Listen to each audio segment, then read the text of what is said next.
आज profit and loss पर कुछ नए सवालों के साथ आए हैं और वो सवाल है मार्क प्राइस से संबंधित सवाल है। तो पहले जान लीजिए कि मार्क प्राइस होता क्या है। जब कोई शॉपकीपर कोई आर्टिकल खरीदता है, कोई सामान खरीदता है, तो वो अपने ढंग से प्रॉफिट को नज़र में रखते हुए एक प्राइस को जो है ना आर्टिकल पर अंकित कर देता है, मार्क कर देता है। तो और वही जो प्राइस है वो टैग लगा करके उस पर प्राइस लिख देगा। जाहिर है कि मार्क प्राइस जो होगा ना सो हमेशा कॉस्ट प्राइस से ज़्यादा होगा। तो मार्क प्राइस यानी आर्टिकल पर एक प्राइस को अंकित कर देता है, लिख देता है, तो मोटा मोटी वही मार्क प्राइस कहलाता है। और मार्क प्राइस पर जो डिस्काउंट दिया जाता है तो mark price minus discount equal to होता है सेल प्राइस है। तो एक सवाल है कि a shopkeeper keeps the mark price of an article 25% more than it's cost price, यानी मार्क प्राइस जो है कॉस्ट प्राइस से 25% ज़्यादा होता है। तो what will be his gain percent if he gives 12% discount on the mark price.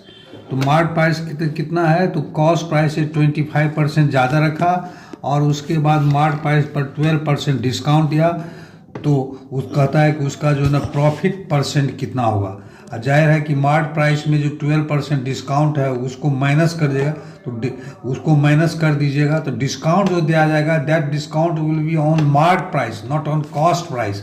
क्योंकि mark price जो है तो डिस्काउंट तो वही कहेगा ना, दुकानदार तो कोई कहेगा कि भाई ये जो है हमारा तो सामान का दाम है 25 रुपया, इस पर आपको हम जो है ना 5 रुपये का छूट देते हैं। जाहिर है कि 25 रुपया जो मार्क प्राइस है उस पर 5 रुपये का डिस्काउंट दिया तो 25 minus 5 equal to sale price होता है, यानी मार्क प्राइस माइनस डिस्काउंट जो होता है that is the sale price.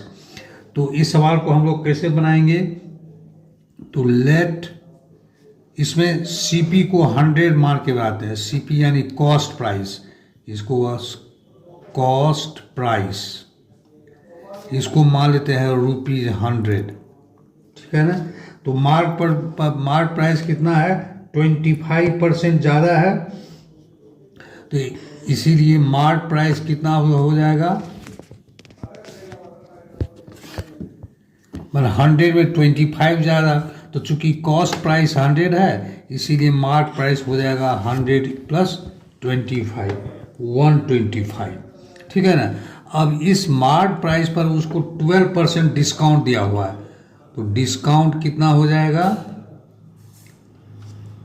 12%, तो 12/100 इंटू 125, तो ये 25 से 25 4 जा 100, 25 5 जा 125, और ये 2 2 जा 4 और 2 6 जा 12, तो ये और ये भी 2 से कट जाएगा, 2 3 जा 6, तो ये हो जाएगा 5 3 जा 15 रुपीज़। तो ये डिस्काउंट कितना हो गया 15 रुपीज़ हो गया, ठीक है ना। तो जब डिस्काउंट 15 रुपीज़ हो गया तो अब इसका सेल प्राइस क्या होता है, सेल प्राइस होता है मार्क प्राइस माइनस डिस्काउंट, ठीक है ना। तो मार्क प्राइस कितना है 100, मार्क प्राइस इज 125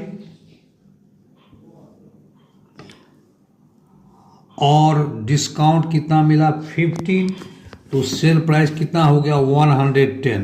तो देखिए सेल प्राइस 110 हो गया और कॉस्ट प्राइस है 100, तो गेन कितना हो गया, गेन होता है sale price minus cost price.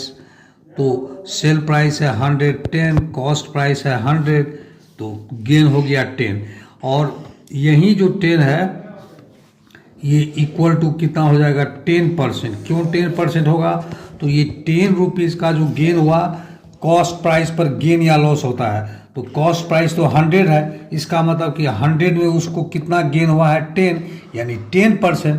10% का मतलब होता है कि 10 इन 100, तो इसीलिए चूंकि ये जो गेन 10 रुपीज़ जो है 100 रुपीज़ पर आया है, इसीलिए गेन जो कितना होगा 10% होगा।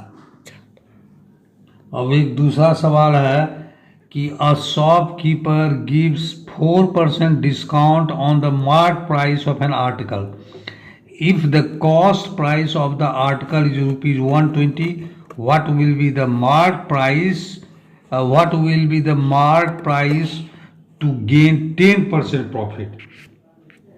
तो इसको बनाइए let mark price is equal to rupees X. तो इस पर कितना दे रहा है 4% का डिस्काउंट दे रहा है। तो पहले डिस्काउंट कितना है 4%। अब 4% 4/100 किस पर डिस्काउंट दिया जाता है तो मार्क प्राइस पर। मार्क प्राइस x है तो 4x/100 4 1 जा 4 425 जा 100 तो ये हो जाएगा x/25। इसीलिए सेल प्राइस क्या हो जाएगा सेल प्राइस होगा मार्क प्राइस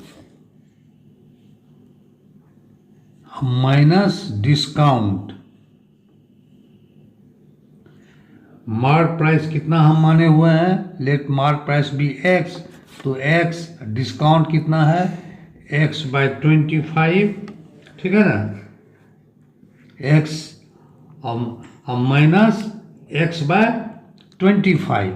तो इसको सिंप्लीफाई कीजिए तो एलसीएम 25 हो जाएगा 25x minus x equal to 24x/25। ये सेल प्राइस निकल गया ठीक है ना। तो अब गेन कितना हो गया गेन होता है sale price minus cost price.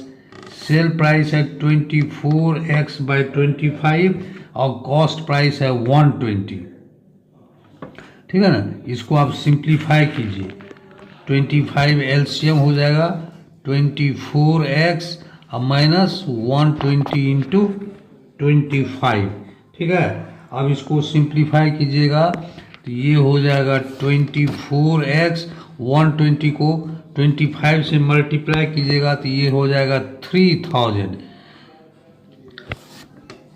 Divided by 25। ये गेन ये निकल गया हमारा क्या निकल गया गेन निकल गया। और ये तो इस गेन जो है ना sale price minus cost price करके किए हुए हैं। अब गेन दिया भी हुआ है कि कितना परसेंट का गेन होता है तो उसको गेन कितना होना चाहिए 10% का। तो अब गेन को दूसरे ढंग से निकालेंगे गेन ऑफ 10%। और ये गेन किस पर होता है तो सीपी पर होता है 10% ऑन सीपी। तो ये कितना हो जाएगा 10% सीपी है 120 से मल्टीप्लाई कर देंगे 0 0 कट गया। ये हो जाएगा 10 से कट जाएगा 120 तो 0 से 0 कट जाएगा तो बच जाएगा 12 बच जाएगा। तो ये गेन दूसरा हो गया। तो ये पहला जो गेन निकाले हैं मार्क प्राइस माइनस डिस्काउंट करके ये जो फॉर्मूला से निकाले हैं कि SP equal to mark price minus discount और उसके बाद गेन जो हम लोग निकाले हैं एसपी माइनस सीपी करके ये जो गेन हुआ। और वही गेन जो है ना किसके बराबर है 10% ऑन 10% गेन के बराबर है। इसीलिए इक्वेशंस 1 एंड 2 आर इक्वल हो जाएगा क्योंकि ये भी जो है ना 24x माइनस 3000/25 भी गेन है और ये जो 10% जो गेन है ये भी गेन है जो कि 12 रुपीज़ के बराबर है।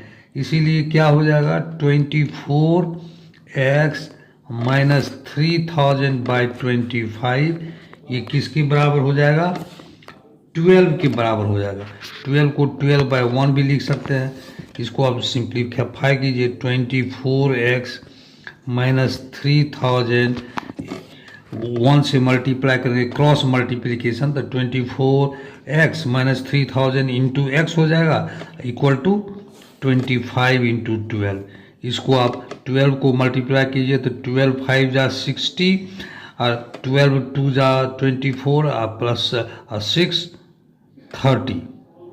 तो ये 300 के बाद 100 के बराबर हो गया, ठीक है ना। इसीलिए 24x किसके बराबर हो जाएगा, 3000 को राइट हैंड साइड में ले आएंगे तो ये हो जाएगा, ये माइनस का चिन्ह है 3000 के साथ, तो ये राइट हैंड साइड में 3000 को लाएंगे तो माइनस है तो ये प्लस में कन्वर्ट हो जाएगा, तो ये 3000 प्लस 300 हो जाएगा, जो कि हो जाएगा 3300 के बराबर। इससे x निकल जाएगा, x इक्वल टू हो जाएगा 3300 डिवाइडेड बाय 24। जब 3300 को 24 से डिवाइड कीजिएगा तो इसको डिसिमल में चेंज करेंगे, डिवाइड करने के बाद ये आता है 137.5। तो यही जो है ना आपका जो क्या निकला, मार्क्ड प्राइस निकल गया 137.5। तो स्टूडेंट्स आज के लिए इतना ही। अगर मेरा वीडियो पसंद आ रहा हो तो उसको लाइक कीजिए, सब्सक्राइब कीजिए और फॉरवर्ड कीजिए। और अगर मेरे वीडियो में कुछ कमी आ रही है तो उस कमी को जो है ना कमेंट के द्वारा मुझे लिखिए, जिससे कि मैं उस कमी को सुधार सकूं आने वाले वीडियोज़ में। Thank you.